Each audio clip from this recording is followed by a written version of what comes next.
ઉમરેઠ બેઠક પેટા ઇલેક્શનનો મુદ્દો ઉમરેઠ બેઠક પર કોંગ્રેસે ઉમેદવાર જાહેર કરી દીધો છે। ભૃગરાજસિંહ ચૌહાણને ટિકિટ આપી છે। ભૃગરાજસિંહ ચૌહાણ અગાઉ તાલુકા પંચાયત પ્રમુખ પણ રહી ચૂક્યા છે, ત્યારે હાલમાં પ્રદેશ કોંગ્રેસના હોદ્દેદાર છે ભૃગરાજસિંહ ચૌહાણ, જેમને ઉમેદવાર તરીકે મેદાનમાં ઉતારવામાં આવ્યા છે। ઉમરેઠ બેઠક પેટા ચૂંટણીમાં કોંગ્રેસ તરફથી ભૃગરાજસિંહ ચૌહાણને મેદાનમાં ઉતારવામાં આવ્યા છે। ભૃગરાજસિંહ ચૌહાણને કોંગ્રેસે ટિકિટ આપી છે, જેઓ અગાઉ તાલુકા પંચાયત પ્રમુખ રહી ચૂક્યા છે। હાલમાં પ્રદેશ કોંગ્રેસના હોદ્દેદાર છે।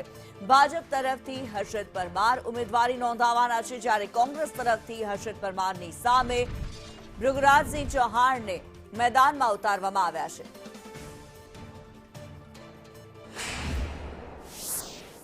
ઉમરેઠ વિધાનસભાની પેટા ચૂંટણીનું આયોજન કરવામાં આવ્યું છે। કોંગ્રેસ દ્વારા પણ ક્ષત્રિય ઉમેદવાર જાહેર કરવામાં આવ્યા છે। ભૃગરાજસિંહ ચૌહાણ કે જેઓ કોંગ્રેસના પ્રખર કાર્યકર છે, વર્ષોથી તેઓ કોંગ્રેસ સાથે રાજનીતિમાં જોડાયેલા છે, તેમની સાથે વાત કરીશું। ભૃગરાજસિંહ, ક્ષત્રિય વર્સિત ક્ષત્રિય કેવા પ્રકારનું પોલિટિક્સ? આમાં તો જોઈએ, રાજકારણમાં કોઈ જાતિ સમુદાય ઉપર રાજકારણ થતું નથી। હું વર્ષોથી ઉમરેઠ તાલુકા પંચાયતમાં 15 વર્ષ તાલુકા પંચાયત પ્રમુખ તરીકે પણ મેં જવાબદારી સંભાળી છે। અત્યારે કોંગ્રેસની અંદર જીપીસીસીમાં મધ્ય ઝોનની જવાબદારી સંભાળું છું, અને હું બધા જ વર્ગોને સાથે રહીને ચાલું છું। ત્યારે 15 વર્ષ તાલુકા પંચાયતમાં જે કામગીરી કરી છે એનો બહોળો મને અનુભવ પણ છે, અને ખૂબ સારો નાતો તમામ સમાજ અને તમારા વર્ગ સાથે છે। એટલે મને આમાં કોઈ શંકાને સ્થાન નથી કે આ જે જવાબદારી મને મળી છે એ ખૂબ સારી રીતે નિભાઈશું, અને નિશ્ચિત અમે આ સીટ જીતીશું। સામાન્ય રીતે જોવામાં આવતું હોય છે કે પેટા ચૂંટણી જ્યારે હોય ત્યારે સત્તાધારી પક્ષનો હાથ ઉપર રહેતો હોય છે। ભાજપની સત્તા છે, પેટા ચૂંટણી છે, સામે છેડે ઉમેદવાર છે, કેવી રીતે ભારતીય જનતા પાર્ટીના મતદારોને કોંગ્રેસ તરફ વાળશો? આપણે સૌપ્રથમ તો વાત કરું તો અમારા પ્રદેશ અધ્યક્ષ માનનીય અમિતભાઈ ચાવડા, કે જેઓ સમગ્ર ગુજરાતની અંદર જન આક્રોશ યાત્રાનું આયોજન કર્યું।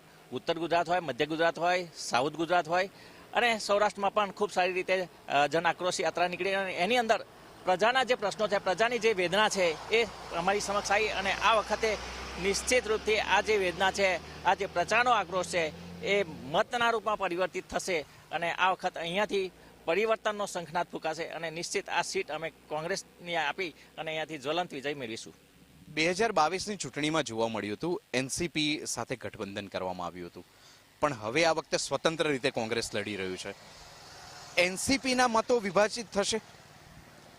સૌપ્રથમ તો વાત કરીએ તો અમારે વર્ષોથી આ કોંગ્રેસનો ગઢ રહેલો છે।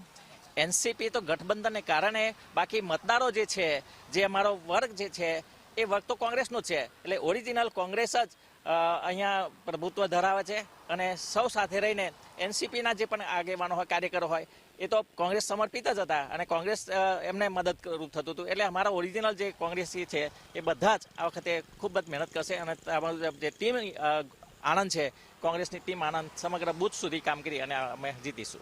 લોકોને કેવી રીતે સમજાવશો કે કોંગ્રેસ જ મજબૂત વિકલ્પ છે? આમાં પક્ષ કરતા લોકોની વિચારધારા જોઈએ છે કે અત્યારે જે પ્રજા જે ત્રસ્ત છે, કોંગ્રેસ જે કામગીરી કરી છે, પ્રજાના પ્રશ્નોને ઉપાડીને વાચા આપવાની કામગીરી કરી છે, અને ભારતીય જનતા પાર્ટી એમના ઉત્સવોમાંથી બહાર આવતી નથી, અને પ્રજાના જે કામો થવા છે, પ્રજાની જે વેદના છે, મોંઘવારી હોય, શિક્ષણના પ્રશ્નો હોય, આરોગ્યના પ્રશ્નો હોય, ખેડૂતોના પ્રશ્નોના, આ પ્રશ્નો દ્વારા તમામ ત્રસ્ત છે, અને આ વખતે પરિવર્તન જ ફૂંકાશે, અને પ્રજા નિશ્ચિત કરશે કે આ વખતે ભારતીય જનતા પાર્ટીને જાકારો આપી છે, અને કોંગ્રેસ